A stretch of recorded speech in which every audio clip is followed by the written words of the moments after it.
What is up, and welcome to the Real Estate Roleplay Call, where we roleplay real estate live so that you can practice, so that you can become an absolute sales assassin.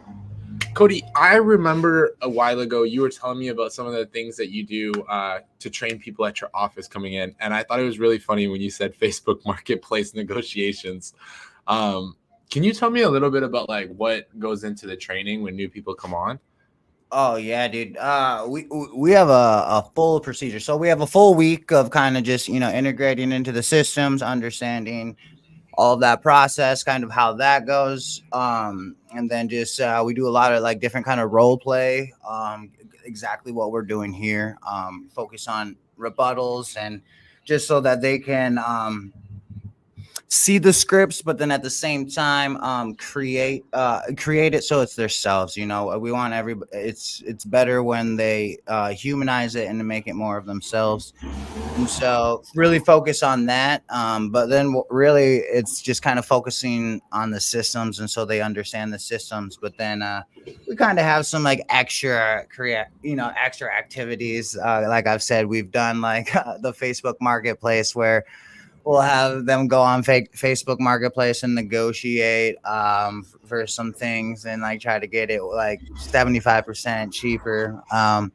We're actually going to start like a new video series where we go out to a lot of the malls here in Minnesota and a lot of the booths that they have, like selling like big ass chains and shit. We're going to go and try to negotiate like 75 to 80% That's off. gonna be hilarious. Yeah, I'm dude. so gonna watch that series. I can't wait. Yeah, so just we try to make it fun, letting them know like it is a fun thing to do. Like the art of negotiations to me is what is fun. So just trying to replicate that into the atmosphere here, and so far it's been good. Everyone really likes it. So, Nathan Harris is calling me. Oh, dude, that's funny, bro. Every Monday, like clockwork. So you call me twice. The first time I answer, it says it's failed, and then you immediately call me again. Interesting. Yeah, and but like, see, it's taken like we're on 15 seconds, and you haven't said anything yet. Hey, how's it going? It's Nathan Harris. I just wanted to check in, see if you had any deals that we could sell for you. Really love to close some stuff with you. So give me a call, send me a text, let me know if there's anything we can do for you to help you get more of your deals to the finish line. Have a great day. Bye. So Still funny. waiting for those Florida deals. How is Florida going? Dude, Florida's pretty good. We have two closings for this month. Ooh, let's go. I think that to me will be around 15K. Okay, So that's pretty cool. that's always nice. Um, yeah, Florida's hot, bro. It's a hot market, but it's competitive. So you got to be fast. You got to be fast. You got to be spot on with your offers. I Uh-huh. personally believe in running like line by line numbers, like doing the fix and flip formula. Mm-hmm. Because the percentage of ARV formula, you can either be way too high or way too low. Sometimes you'll get lucky and you'll be bang on. Right. Uh, so I think that's a big thing. Like if you're using the percentage of ARV formula, I might beat you out by like 3K just because I ran it slightly differently. And like right there, that can make or break a deal for a lot of people that are choosing who to work with. What are some of like the biggest obstacles you've had in that market? Because I mean we get 100 members, I feel like, every week here in astro flipping, and 70% of them are picking Florida to work with. So like, what would be some of the biggest rebuttals that like people don't know before going into that market? Not to scare you away or anything, but just to give you like this is real, yo. So be prepared. Don't come into it blind. Yeah, so I think it depends on like the strategy that you're gonna take. Like I take on market strategy, so on Okay. market plus pocket listings. Mm-hmm. And I think a really really big thing that people overlook, and it's not as much about the rebuttals, but it's so critical in the numbers aspect. Since it's so competitive, since there's so many people there, you got to be spot on with your numbers, right? Like they're picking the one closest to what they want, but they also want to be confident in your number. I think a couple of things like, you need to know the difference between a wood frame and a block property, especially in Florida. Because imagine a wood property in a swamp. Nobody wants that. Nobody wants that. So run your numbers correctly. I would say don't use the percentage of ARV formula unless you're just starting out and you're unaware of how to run your numbers with the fix and flip formula. And then when it comes to talking to the agents, just have lots of confidence and make lots of offers. It's really easy to sell deals in Florida. It's kind of hard to get them.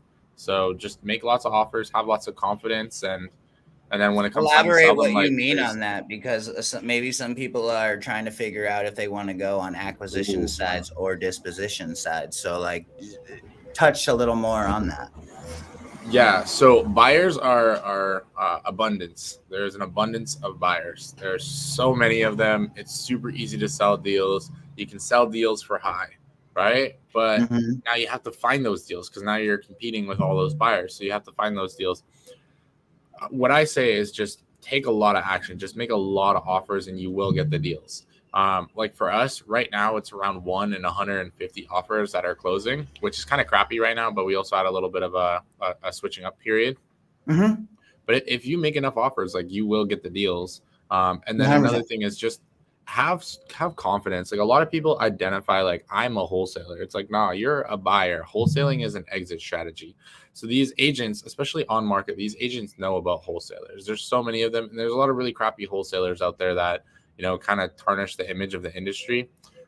So when you go in as a buyer. You are a buyer. This is something that you potentially could take down. Until you wholesale it, you're a buyer. So when they ask, like, are you a wholesaler? No, I'm a buyer, right? Wholesaling is an exit strategy that you can take. And what if they ask immediately, can you show me some of the projects you've done? Well, you can make relationships with your buyers. Like just say, hey, my partner did this one, or like, I guess you have to kind of that's a bit of a curveball, right? So you're gonna have to do a little bit of you have to A lot of build times here in relationships with your Minnesota, buyers we'll get beforehand to leverage. Yeah, we'll get that here. Sometimes in Minnesota, we get that Minnesota nice where they're just like, all right, let me see. I want to see, let me see what your after product is. Like if we're gonna have my name on this and give this to you, I want to see that you're about your business and you're making good quality products. That's a really good rebuttal, dude. I feel like that one even still catches me a little bit sometimes. I feel For like if sure. you ask me that, I would say, okay, give me a moment. Let me send you a text with them, and then I'd call up one of my buyers and be like, hey, bro, I'm trying to get this deal for you. Do me a favor, and we're just gonna, you're my partner since right we work together. You work with your buyers. That's a partner. You're my partner. I mean, yeah, Like, let's put some of your flips on here and leverage your credibility so that we can get this deal. 100%. I mean, that's in my book, the correct answer. What's up, bro? No, you're good. Just for the fact you hit it on the money. You are a partner with them, and you brought like when buyers are end buyers, it's not just that single individual doing the whole entire project. They have a team, and a lot of the times that team is focused on the project, not acquiring the project. So that's a great way to leverage that. Using wording your words properly is probably the best. Yeah, it's like verbal gymnastics. I feel like the negotiations are verbal gymnastics for sure. 100%. 100%. Yeah. Guys, I wanna encourage y'all to come backstage. We actually have a $10 Starbucks gift card that we're gonna give away for the best negotiator that comes backstage. So come on The back. best. I dropped the link in the chat. Cody, I Okay, did wonder, you? I think I have to like go to your Facebook to drop it on your Facebook. Yeah, it's been. I gotta recheck my stuff That's because okay. it's not letting me share to. It's only letting me share to a couple things. Boom. There we go. And for Cody,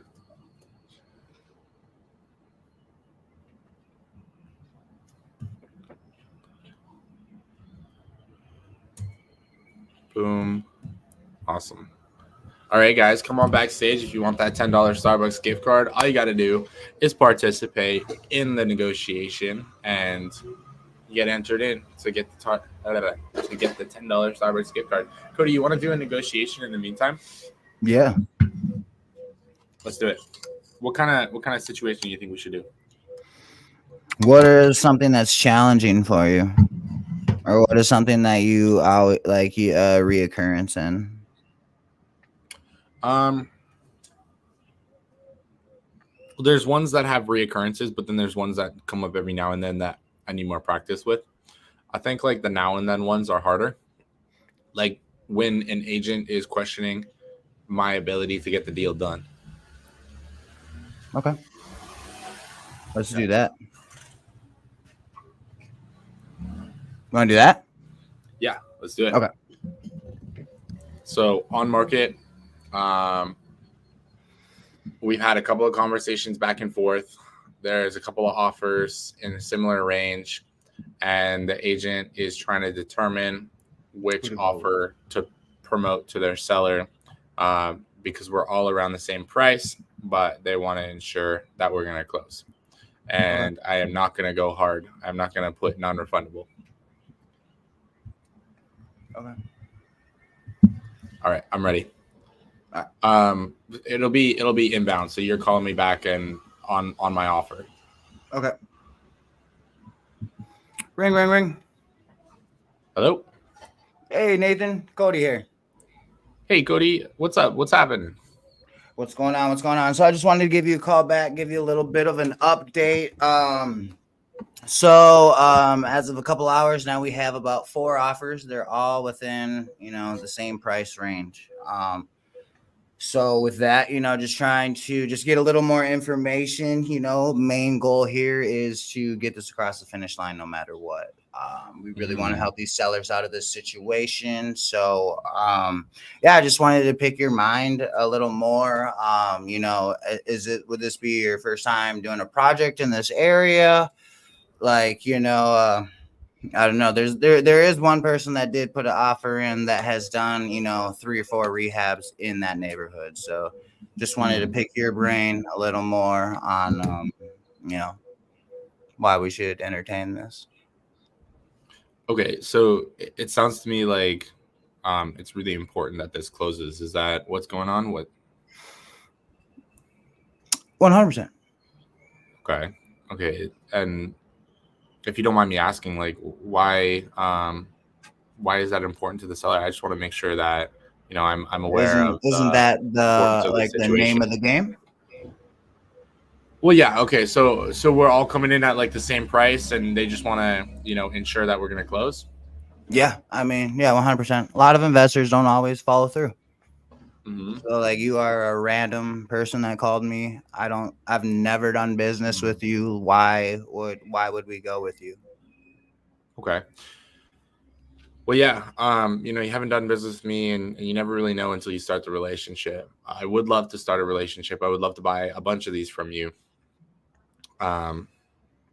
Obviously, I want to close. It's in my best interest to close. Once we're past the inspection period, I literally would suffer pain if we don't close, right? I'd lose my EMD, and nobody wants to do that. Why inspection period? Or like, oh, I just want to make sure there's no bodies buried in the backyard, or in the closets. It's an extra cost to take them out.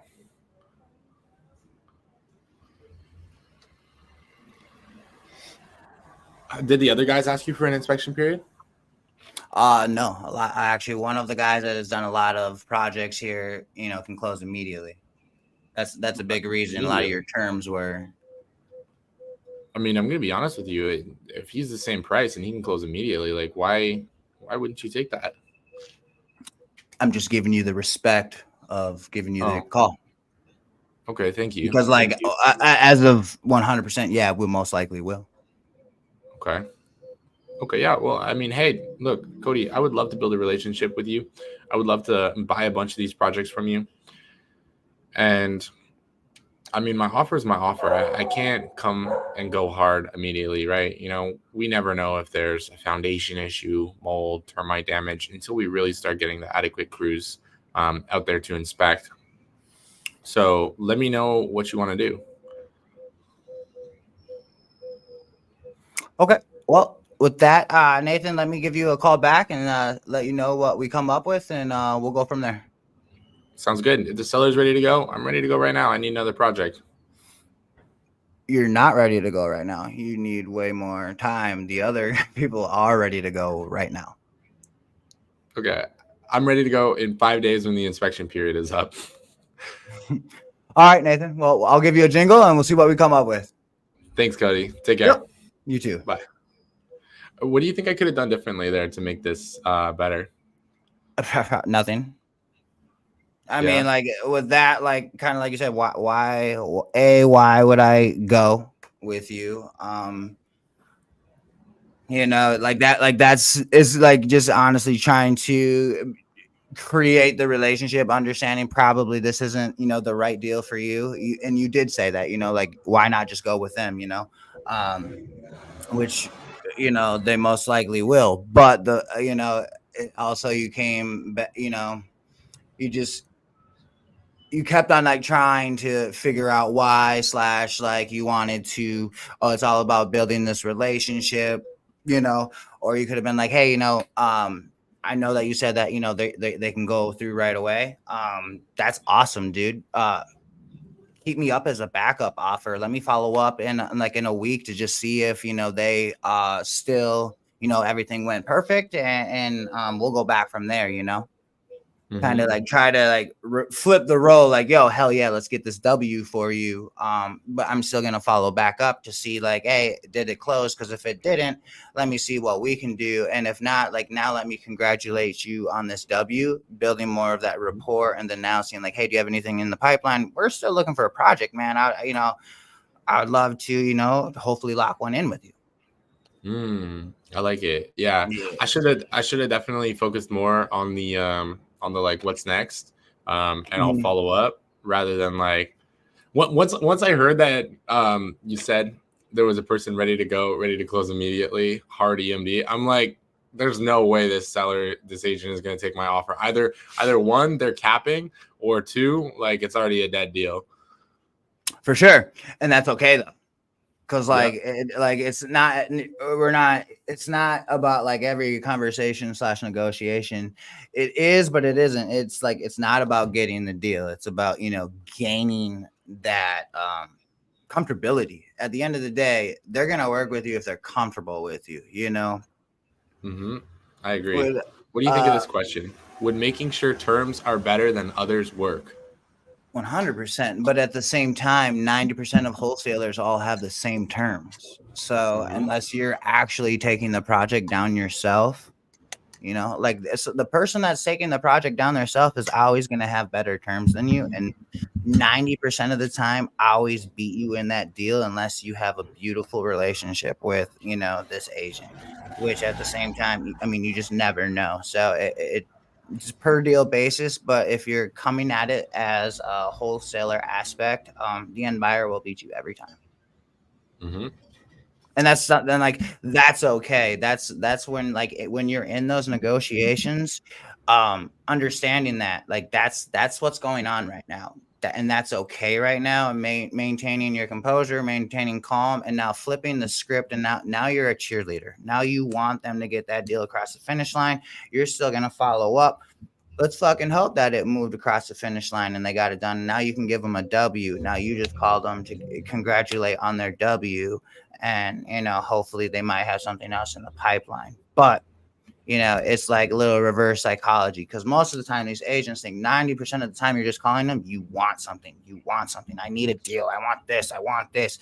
But a lot of times when you can just be that cheerleader, it goes along so much further, because you're not just it's not strictly business. Like, of course it's strictly business, but 90% of the people that work with us are because they like us. Dude, that was a big one.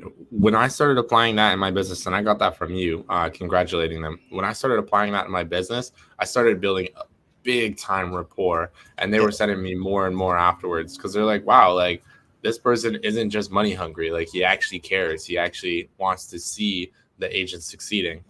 100%. Like, Mhm. I'll say this: people will smell money hungry people from a million. Like, dude, fuck, dude, 30 feet away. It's you, but this is a business, like, because this is right now, this is just real estate. And the Mhm. main thing in real estate is we're simply a servant to help everybody. And if you don't come at it in that mindset where how can I add value, bridge the gap, or whatever, people will find out that you're money hungry, and you might be able to be successful for a while, but you'll most likely burn a lot of bridges, and people won't want to work with you. Yeah, totally agree. Totally agree, bro. Guys, come on backstage. Don't be shy. Come backstage. I'm gonna drop the link in the chat for you, and come practice your negotiation. It's well worth it. It's a good investment of your time. I wonder how many people here are listening to their calls afterwards and like reviewing their calls and giving themselves feedback. Guys, put a 1 in the chat if you listen to your calls. Put a 1 in the chat if you listen to your calls. Put a 2 in the chat if you don't listen to your calls. And be honest, it's a tough one. But put a 1 in the chat if you listen to your calls. Put a 2 in the chat if you don't listen to your calls. Click listen to your calls. Put a 2 in the chat if you don't listen to your calls. Okay. Put a 1. Keep going. Come on. 1 in the chat if you listen to your calls. 2 if you don't. Okay. So for the most part, you guys are listening to your calls. That's good. Yeah. Awesome. I like it. Hey, we got Reggie backstage. Reggie is freaking amazing. What's up, Reggie? How you doing? How's it going? What's up, guys? What up, brother? How you doing, bro? I'm good. Reggie's gonna stack up all these Starbucks gift cards because he's got the balls to come on stage. Facts. Hey, that's okay. It'll keep my wife happy. For real though, huh? Yeah, She's the Starbucks drinker, so I love it. I love it. Hey, bro. So, dude, you know what I really like about Reggie? Reggie shows up. He's so consistent. He shows up all the time. He's taking massive action. Like he's persistent, and because he's persistent, he's gonna succeed. Like literally nothing can get in his way because he's just gonna keep taking action. So good job, Reggie. Closer and closer every time. So Facts. Exactly. All right, bro. So what kind of role play you want to do? actually, we'll do a specific one that was related to a deal that I just canceled on Friday. So we'll go in there. So quick backstory, and I guess we'll go in there to just to make sure if I handled it right or if I could have done something a little differently. Maybe that's why I want to do that. But anyway, so I had it locked up at 69K. Was listed at like 105. It was my last day to get EMD in, but I did get the code to go check it out. Got some feedback. Needed to be lower in like the low 40s and stuff like that. So I needed like another 20K and everything else. And tried to retrade. Obviously, it didn't work. So we ended up canceling. Agent understood my point for a couple of the things I mentioned, but then also, gave me a little bit of crap, saying I need to be a little bit more or take business seriously in certain matters and stuff like that because title already started requesting paperwork and they didn't get no money or no deposit yet beforehand. So I guess that's like the gist of it. Downtown, almost downtown Jacksonville. It's like the outer skirts of the downtown Jacksonville area. It wasn't the worst on it. So did it just take you a while to get there and check it out before the IP ended? Well, I still had time on the IP, but I had like that 3-day window to get like EMD in and stuff like that. But after talking with Nathan, Carlos, and getting some feedback, and even a couple of the buyers that I sent it to get their feedback, and kind of getting where an idea of where I needed it to be at. And obviously, I was gonna try to retrade it and get EMD in, but obviously it fell through. But no, for sure.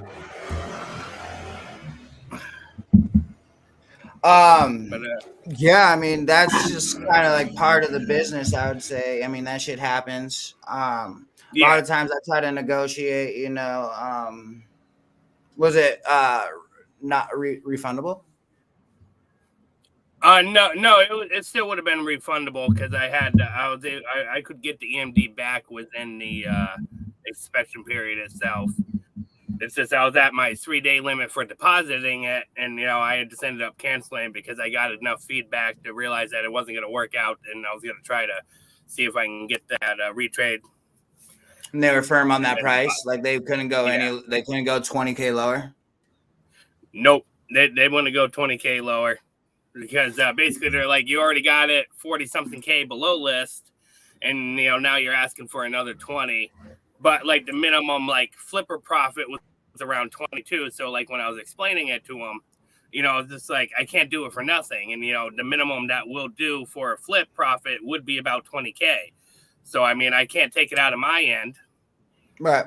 Just won't work out that way. And even on refinance, if I wanted to hold it, I'm not going to get much money back out. So I'm still going to be on the lose-lose side of it. Mm-hmm.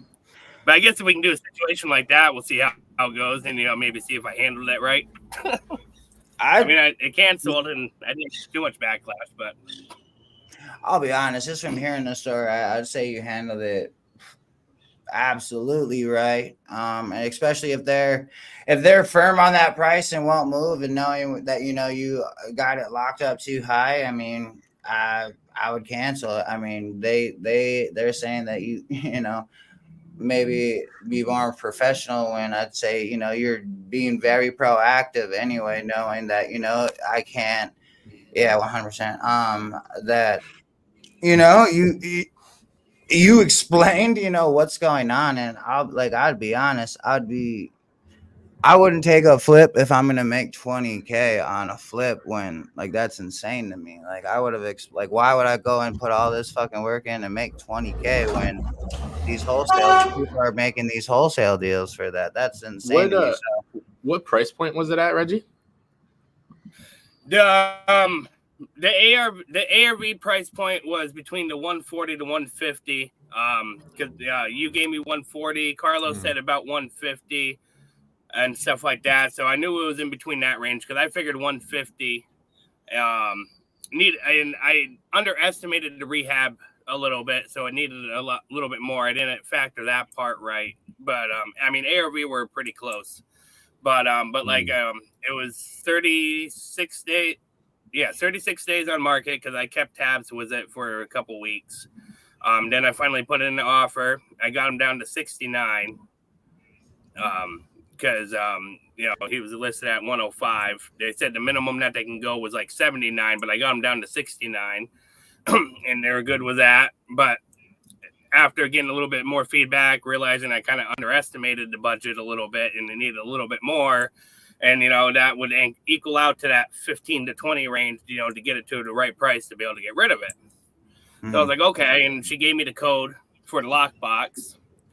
And, so there was, she said, I don't need to be there, you can go check it out. So I was like, okay, I'll have one of my guys go check it out. He finished up on the project a little early today. He has a little bit of time. I'll get, he said he can go over this evening and then I'll get back to you. And that was Thursday night.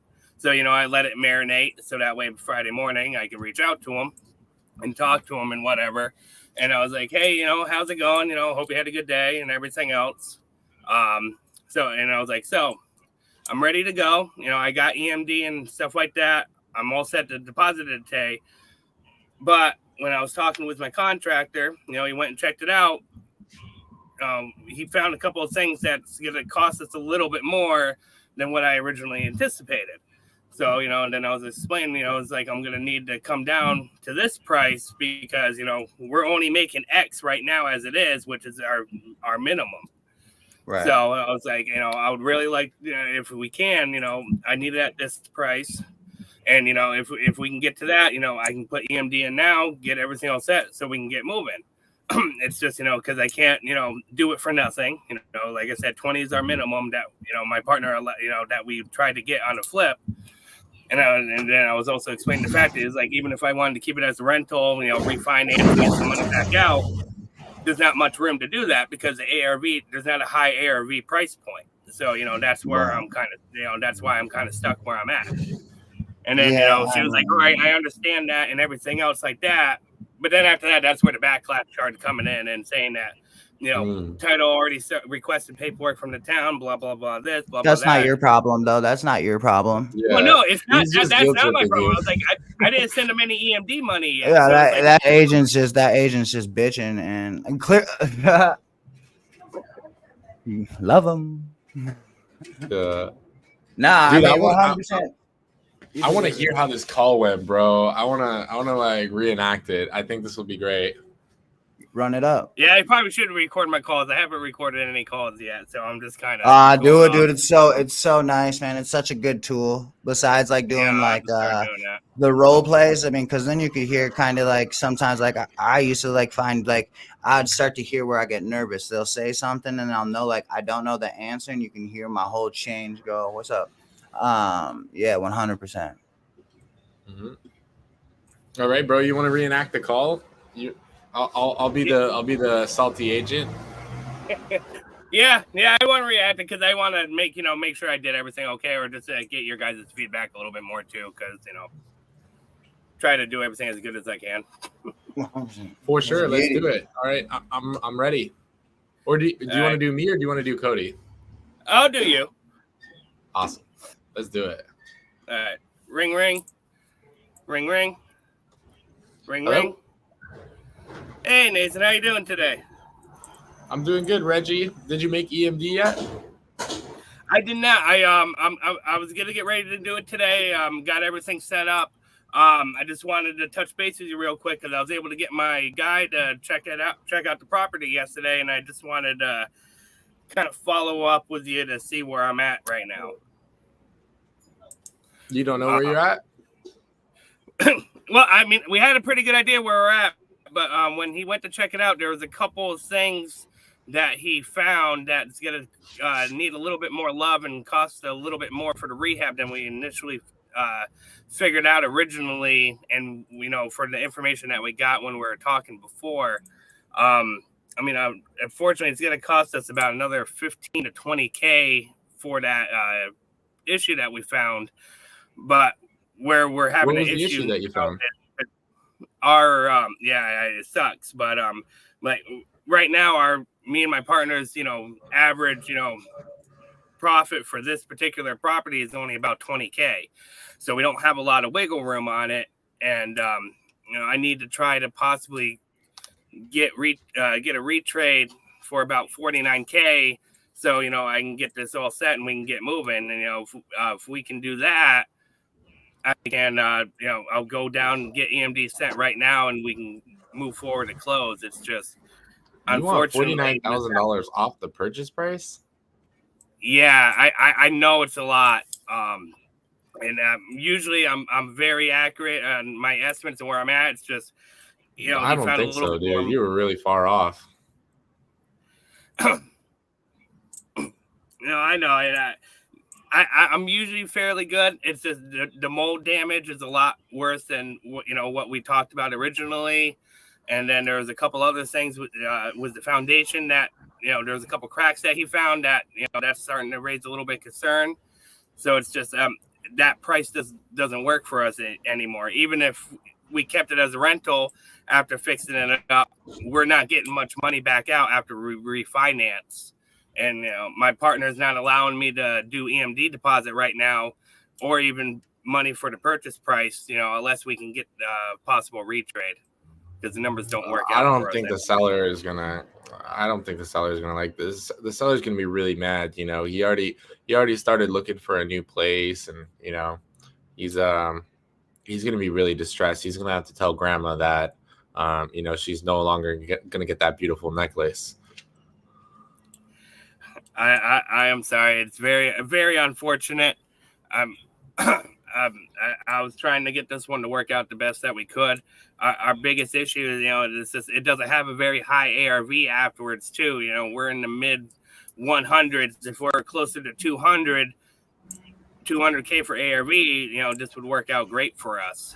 It's just, with it being the price point and its location, it makes the numbers very tight to begin with, so when something big like that pops up, there's not a whole lot more that we can do at that point. So what about title? Like, title already got started on working on this file. What are you going to say to them? They've spent money on doing searches. I'm sorry about that. I don't know why they did that yet. My title company normally waits until we have EMD in before they start doing any work. So I mean that's unfortunate, but that's not really on me because I mean originally I wanted to use my title company, and I gave you guys the benefit of the doubt to go with your title company. You know, I'm okay working with new people and trying something else new, but it's just that unfortunately doesn't fall on me. That is the title company that did jump the gun on that one before having any money in the account. Okay. Well, I guess I'll go tell the seller that you're not credible and you were unable to perform. Okay. All right, that's fine. Okay.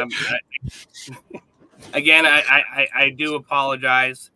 So if we can't get that retrade, just please, send over a cancellation of contract, and I'll make sure to sign that right away for you, so you guys can go back on the market to find another buyer. Hopefully, somebody will come in that will be able to come at that price point. It's just it doesn't work out for us at the moment. I'm sorry. All right, no worries. Take care. Bye. Beep. Bye. Dude, I was so freaking hard on you, bro. I was guilt tripping the crap out of you. Yeah, he was, bro. He was. This doesn't usually happen. This is like Not at all. Not at all, bro. I would have. He was making you talk too much, bro. I would have been, nah, just not working. Cancel it. Send it over. I don't care. Send it over.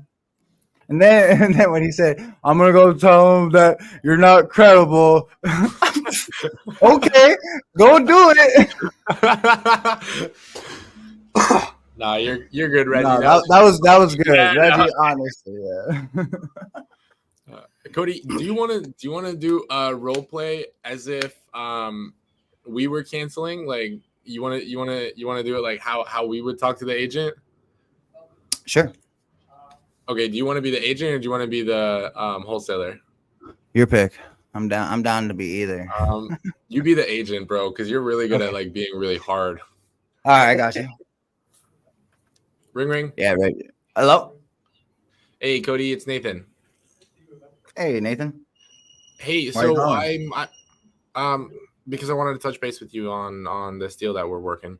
I got my dudes out to the property and dude, there was some things in there that like you just wouldn't be able to tell in the photos. Like the mold it's really bad. Did you know about that? It's in the description.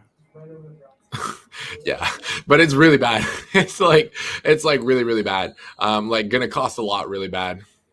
Investor special. It's in the description. Okay. I'm gonna be frank with you, Cody. I underestimated how bad that mold was gonna be. When we were talking on the phone and you were describing it, it didn't sound this bad. But getting out to it, like it's really bad and it's gonna cost us a lot. We're gonna have to do a lot more work. It's going to be a longer holding time. And, given the price point of this property with an ARV being 140, we're already so incredibly tight and we're struggling to get this deal done. I know you really wanted to get the highest and best, so you juiced us on that. And given this issue that came up, like the only way we can make this work is either doing a price reduction or we're just going to have to cancel and you're going to have to move on to the next guy. What do you want to do?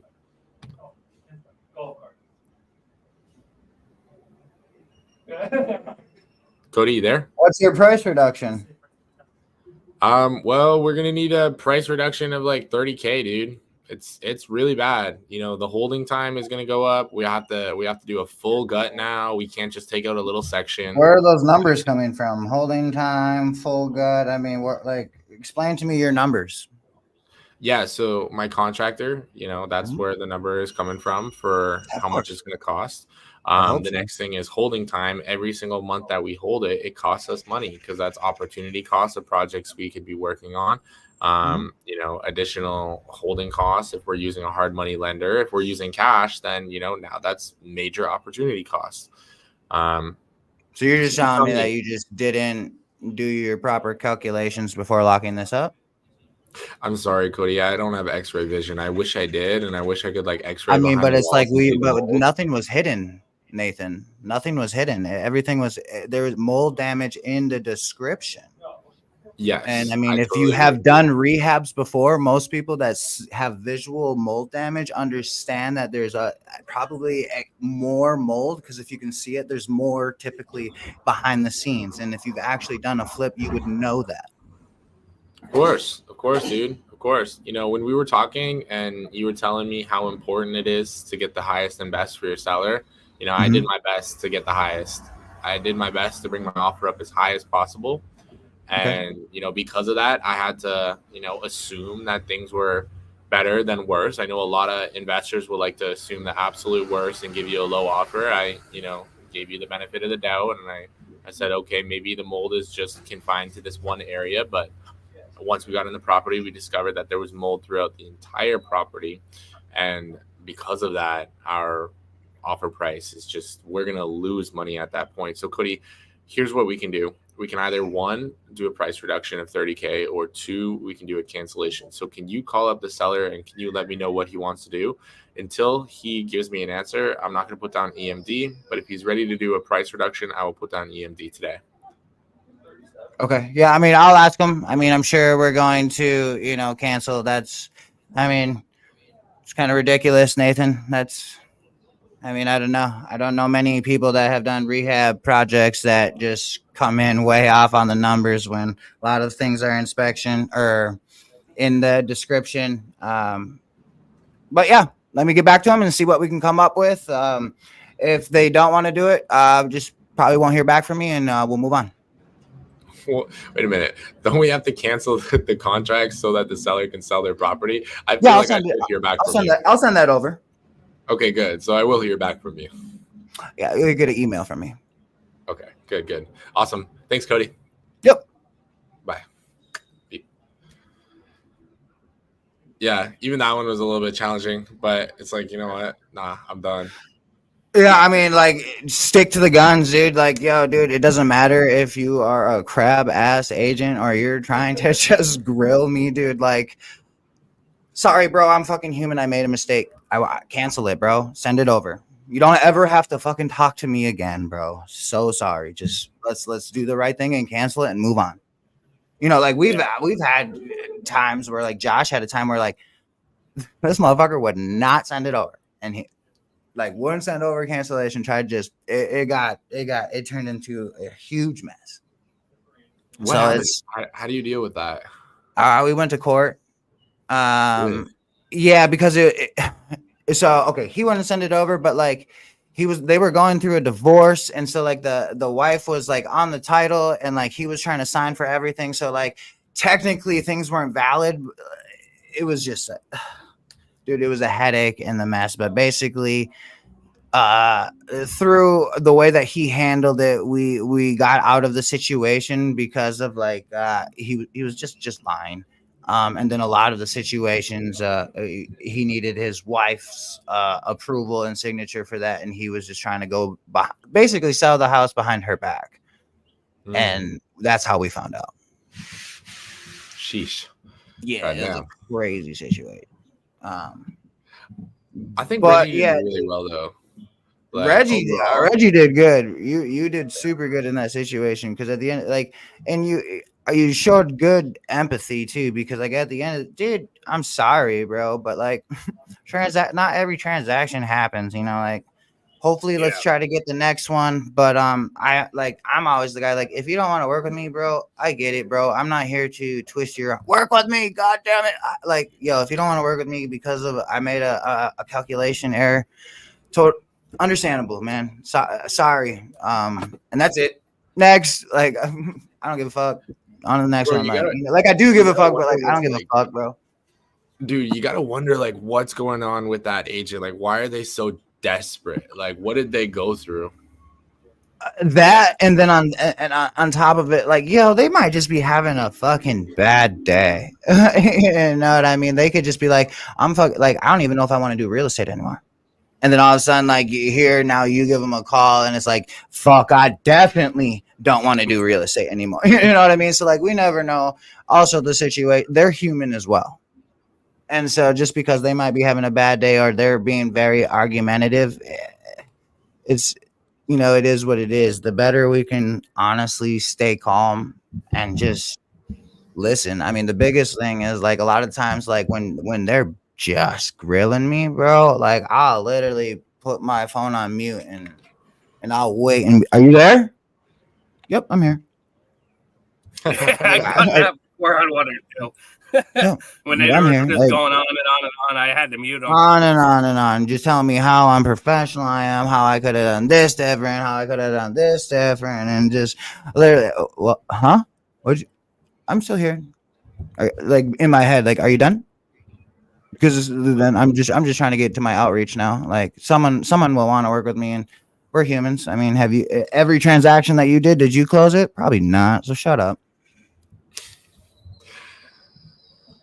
Yeah. I know one of the other things was that one too. The seller was also an LLC, so it was an investor or a company, but they also bought it a little too high too, because I think they bought it sometime last year for like $55K. Oh, so you sat on it way too high, dude. So that's a PI. That's a personal issue. So I knew That's not going your below issue. that they probably weren't going to be too. They weren't going to go for it anyways. But I figured I would try because every now and then I know some of us will, or some people will take the eat it and take the loss to get rid of it. But I mean that's what they're gonna have to do. I mean they're not gonna sell that. They're the one that messed up on that. And that's the funny thing about the situation is like, yeah, I'm sorry that you locked it up way too high, didn't move on the project, and now here you are sitting on a property where you're gonna have to take an L. And the faster you take the L, the better you can move on. But the longer that you be big headed, the bigger that L is gonna get. And so that's on you. Yeah, because they bought it a little over 6 months ago, and like I said, it was on the market for almost 40 days when I finally got an offer in too, because I was watching it for a bit. Yeah, that tells you one thing: that their price is whack. Yeah, they're listed at like 105 right now with the ARV. Yeah, they want retail. You're tripping, and it needs too much work for that. Yeah, I'll give you $5K. We literally just locked up the property that's where for you're $5K. at, though, unfortunately. Some of those properties need to be at like 10, 15. For real. Dude, you want to know something really funny? The other day, I literally offered somebody negative 42,000. And I freaking sent the offer. My underwriter brings it back to me, and he's like, negative 42,000. And then he literally comments, yes, that's right, negative. So I sent her the offer, and I copied and pasted it exactly what it was. Negative 42,000. Yes, that's right, negative. What did they say? I don't remember exactly what they said, but they obviously said no. But yeah, bro, I would have been literally like, are you fucking crazy? I pay you 42 grand to give you this you're tripping. Yeah, no, it was a shit show. I'm pretty sure if I remember correctly, it was like it was terrible condition. Like we would have had to tear it down and rebuild, and it just didn't make sense. But I was doing an offer, bro. I was doing a challenge to get 30 offers out in a day, which I came up short.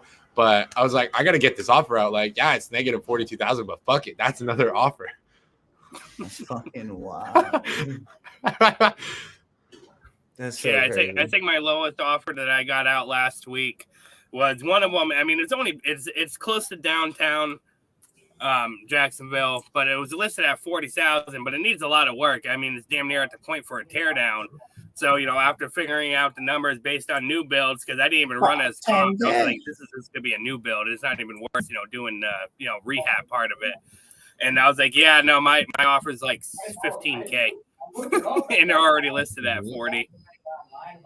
But to me, that would be doable. I think that's doable, especially in that area. The seller did buy it for 5K. So realistically, still making 10. Yeah. So I'm following up with that one. I'm still harassing the agent a little bit on that one. So I would, bro. That's a project probably Remy would swoop up too. Yeah, I'll definitely send it over to him. Love it. We need to get more people backstage. Reggie, we need to start vetting more, brother. Yeah, we gotta do beforehand stuff. But I mean, it's all good, dude. Reggie's wife is Starbucksed up. Yeah, I love it. I love it. Guys, we have 10 minutes left. Come on backstage. Come I was gonna say something and then I'm like, that's not politically correct. I won't say it. Come backstage. My sister's been on my ass about the whole like don't say bad stuff. Like in my videos, I'll say something really out of pocket. She's like, dude, don't post that. Like, That's so funny, bro. I literally, yeah, I got that too. yeah, Everybody, or like, anytime that I go onto a podcast, like people, part of the team has to go with just to make sure I don't say nothing out of pocket. Yeah, yeah. I like being myself, but also sometimes it's like, it's tough, man. How much? Yeah, I gotta How? be careful with that one too when I'm talking to people. Dude, it's tough. It's tough. Because a lot of people, I swear too much, and people don't like that. But like in my mind, I don't give a shit. But there's the yeah. problem. Especially on other people's podcasts, like I can see them like getting like kind of I upset didn't even think because about like ad revenue it's funny because like once you're monetized you'll see like when you go to ad revenue it's like does it have excessive vulgar language, yes, okay, then less ads. But like with my own stuff it's like I'd rather be authentic than like worry about the diminishing ad revenue, but other people like some of them are like, oh, we have to make it something that everybody in society will like and no swears and no this and no that. Yeah, um I'm definitely that guy that whoops. Yep. All right, let's crush these questions. So Chris Wojo says, "How much easier does Privy make things versus Zillow?" Dude, I use Privy every single day. It's a pinnacle of my business. I'd say it It depends makes on where your market is. Oh, yes, I do agree with that though. Depending on where your market is, I do If it in you're Florida. Yeah, if you're like Florida, Florida's a great one for Privy. Hmm. Pretty sure Bro, Minnesota's decent as well. I like scrape like 200 MLS listings in a day very easily off of Privy. Like we're talking like visually distressed, good properties to offer on. You can pull massive lists of buyers from Privy. These are pre-vetted, proven tax record buyers. But then again, there are some places that don't have good data on Privy. So And like if you're I don't know if you're an agent too, the best place for sure MLS, or if you have MLS access or somebody that can help you comp for sure MLS. But I mean, I'll be honest, I've mix of MLS, Privy, and Zillow, just to double check everything to make sure like I'm still in the all my numbers are in the right ballpark. But I agree. I'll be honest though, for me though, like when I'm on the go, Zillow is easier for me. Like I just know, but that's just because like I've been using Zillow for a long time. I know I'm user friendly with it, kind of know exactly what I'm doing. That's just me, and like that's on my phone when I'm on the go. 'Cause I'm not always in the office, but if I'm in the office, it'll be Privy or the MLS, 100%. Dude, and Trying to use I Privy agree on with your what you phone is said a little about hard. Yeah, Privy on your phone is hard. they gotta make an app, bro. They need to make an app. Benson. Yeah. That would be nice. Dude, I agree though. I use Zillow too to double check comps because sometimes there's just discrepancies, right? Sometimes agents, and the thing is like Privy data is populated from what agents put in. So MLS sometimes agents and will yeah. count an extra bathroom when there isn't one, or sorry, count an extra bedroom when there isn't one, or like That add is on true. square footage that's unpermitted. And then Privy has like a different number, and then there's the tax records, which like is legit. Damn, that zoomed in way too much. How about this one? This is from your social media, so you take it. Oh, how do you guys deal with burnout? I'm turning away sellers like no other because of the numbers don't work, but I gotta feed the kids. How do you deal with that situation? Damn, it's a tough one. Because burnout is 100% real. Trying to step back and understand that this is a numbers game. The best thing that I like about this is because they're turning away, but like it means that you're putting in offers and offers, and eventually, one of these offers are gonna go. That's why it is a numbers system. But like I do also understand the fact that you got to feed your family. So that in those situations, I'd probably try to, step back, reanalyze everything that's going on and how I can maybe time block to create more opportunity in my real estate business, or maybe time block to, collect some money somewhere else, and then figure out how I can still, have my real estate business working while, maybe hitting up a part-time job and then utilizing that CRM to the point where, just trying to find that balancing act for it, because it does get hard, and it takes a while to build that pipeline. And I mean, from this, it sounds like you're doing a lot of direct to seller. Direct to seller numbers are hard because those are direct to the seller, and a lot of times they might not like that that all cash offer. And so that those numbers, like, to convert those numbers are a little higher reps you got to put in to convert those. So just try to stay by like-minded individuals, try to stay hyped up as best as possible, but understand that, I mean, if you got to take a step back to provide for your family, that's okay. Understanding that, you can still time block and create it where it's not stopping. At the end of the day, it's, you want to just find the balance that can provide for your family. Can I touch on something that I noticed in this? Yeah, of course. You meant, Josh, you mentioned turning away sellers like no other because the numbers don't work. That's usually how it starts. But if you follow up with them, like, those numbers might end up working down the road. So perhaps maybe you're throwing away leads prematurely.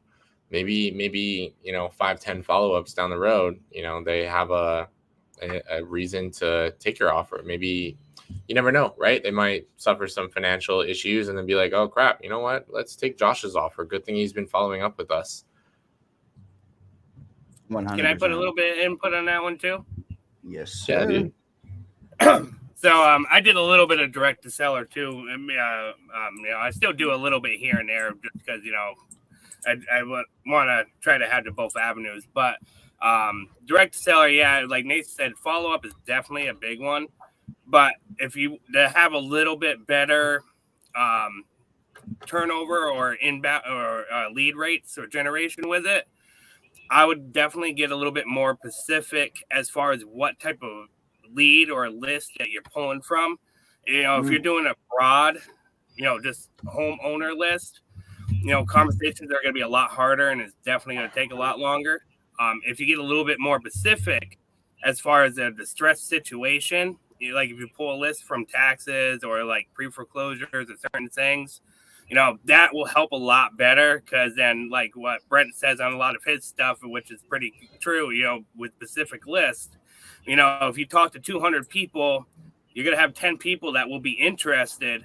And out of those 10, you'll probably get one to contract. So it's just, and that's with specific list as far as the distressed situation, not a broad list that 1,000 other people are pulling and making calls on too. So that's another big one too, to help narrow down. And me, myself too, like Nathan knows, I told him recently, I had to get a part-time job again. I'm working third shift again just because my reserves went a little bit low because I haven't closed anything. And, but I'm time blocking during the day. Once I get my kids to school, get them set up, I'm spending 4 hours, making my calls and doing some follow-ups. And then, I'm going to get some rest before the kids get home and, just kind of do my thing. But like with me, with my third shift job, it's also allowing me to kind of preload for the next day. So like I'm getting my leads set up, or if I got properties to comp, I'm comping them on the night shift after I'm done with doing my job and I have some free time. So that way the next morning I'm locked up and I'm ready to go. So, I mean, it sucks. I mean, I've been I joined Astro a little over a year ago and been working on wholesaling for about a year and a half, and I haven't gotten anything yet. I've gotten really close, made connections with a lot of great people, but I know my time is coming. Like, it's hard, you got to definitely stay positive. And that's, I've had a roller coaster with it on and off, but this year I've been hitting it pretty hard. So, I mean, I know the time's coming, and, but I'm sure if you get a good system figured up and be a little bit more specific on, what list you're trying to call for sellers, I'm sure something will happen soon. Mm-hmm. Dude, I like that because persistence is your insurance policy against failure. You're literally not going to fail because you're persistent. Even though, like, you might not have as much time, you're still taking action, and it's going to come eventually. 100%. Josh says, I'm 95% direct to seller. List I use, pre-foreclosures, probate, referrals from agents, mail, D4D, and sticky notes. That's legit. I mean, honestly, just don't quit. Please don't quit, bro. Dude, imagine 5 years down the road and okay, there's two scenarios. 5 years down the road and you quit, right? 5 years down the road, you quit and you're looking back on it and you're like, why the hell did I quit? I'm broke. I don't have, what I want. I'm miserable. I've lost faith in myself. That's option one. That's the easy option. You can quit right now and you have that option 5 years down the road. Or option number 2, 5 years down the road, you're literally doing what you want, when you want.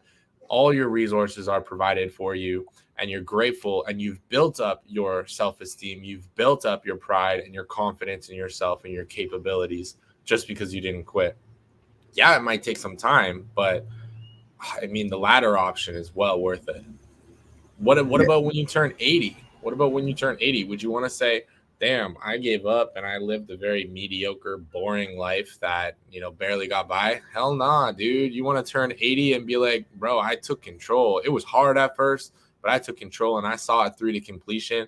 And I'm very proud and grateful for my life. So yeah, dude, it might take some extra time, but see it through, bro. See it through. The pain of regret is way harder than, the pain of showing up. Facts. On the money. Yep. And then, I always reach out, I always reach out anytime to me, Nathan, or, people that dude, if you just need to talk, vent type shit even, because this business is 100% a roller coaster, and being in control of your emotions and your mindset is actually really crucial, so keep going and just do your thing, bro.